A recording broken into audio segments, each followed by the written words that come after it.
All right.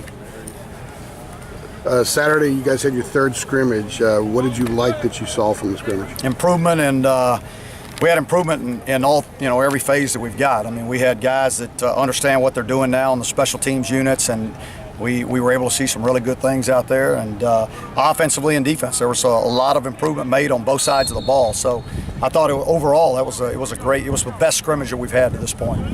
Specifically, what did you see out of the quarterbacks? Anybody in particular stand out a little bit more? No. What do you like about where those guys are at? They're all competing.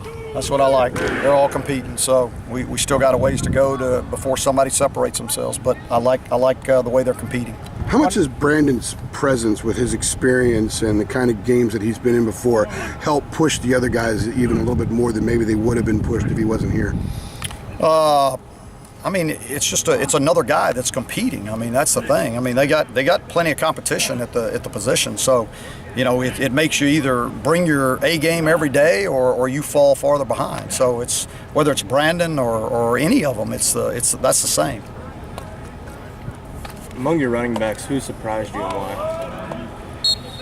I hadn't had anybody surprise me. I think they're all working hard. They're all learning. They're all really young. Jordan is the only one who's had any carries in a game, and I don't know that's how many he's got, but it's very few. So it's just like they're all freshmen, other than he's been here a year. So I'm impressed with their work ethic and their attitudes, and they want to please and they want to be good, and so that's all we can ask for right now. You put a lot of premium on pass protection at that position. How's that group coming along in that sense? Well, we still got some work to do. I mean, we're getting, we're getting better, but we're still not where you need to be effective, I think. What are the challenges for a guy like Charlie Hack and William Sweet? Haven't seen much time, but are likely going to play a lot of head tackle. Well, when you're going to play in this league, you're going to go against great defensive ends week in and week out. I mean, every team's got one.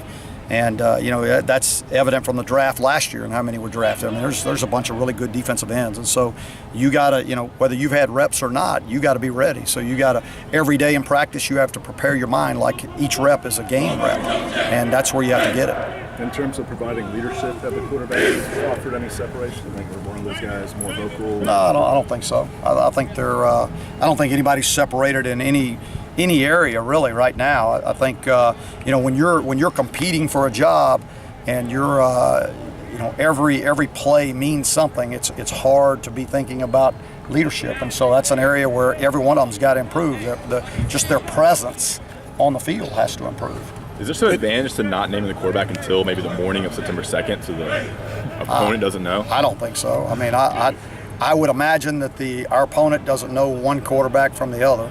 It's like I don't know one of their quarterbacks from the other, So it's not gonna. I mean, we're not gonna prepare any different if they name a starting quarterback or if they don't till we walk out on the field.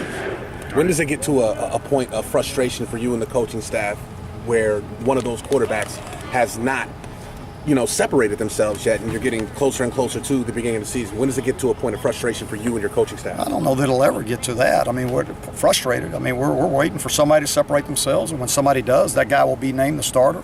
If he doesn't, then we'll have to figure out what we're going to do, and we'll put somebody out there on the first play, I promise you.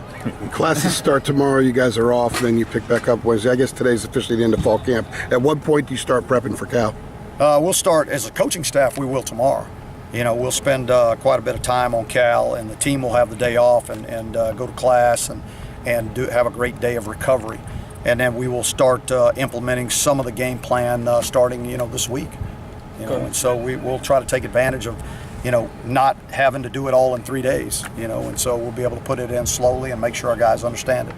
Going back to leadership, like you were talking about a second ago, without some of those quarterbacks having the experience of other guys like Austin or Thomas Jackson stepped up and given a little bit of a boost there? Well, I think Austin and Bentley on offense are guys, and really Cam Dillard has been a guy that has stepped up and done a really good job on that side of the ball.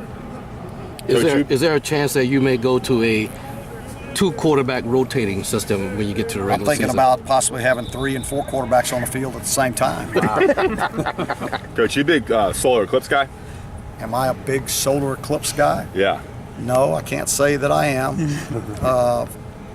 But what's the question about it? Are you doing anything special for the solar eclipse today? I mean, it happens every, 30 or 40 years with the team. Special? Like, what do you mean special? Like maybe look at it. I don't know. I mean, like it's a pretty big time event. We'll give them an opportunity to look at it if they want to look at it. You know? But I mean, it's going to happen again, isn't it? Not for a while. Happened in '79. I can't tell you if I remember looking at it. Or at least they say it happened in '79. With so much experience and you not really having to worry about what's going on the defensive side of the ball, does that just allow you more opportunity to concentrate on trying to figure out who's going to be your starter at your quarterback position, who's going to fill in that depth spot or at the wide receiver position? Does it just allow you the opportunity to focus more on your offense since you don't have to worry so much about your defense? I wish I could say that I don't have to worry about anything, but I do. So I worry about the defense. I want to make sure they're getting what they need and that they're in the right place and they're making the plays that they need to make. But one way or the other, I still got to make sure we get the right people in place on offense in those positions that we're looking for. So I've spent probably a little more time over there this camp than I normally do, but it's because of it's what we need to do. All right, thanks y'all. Thanks, Coach.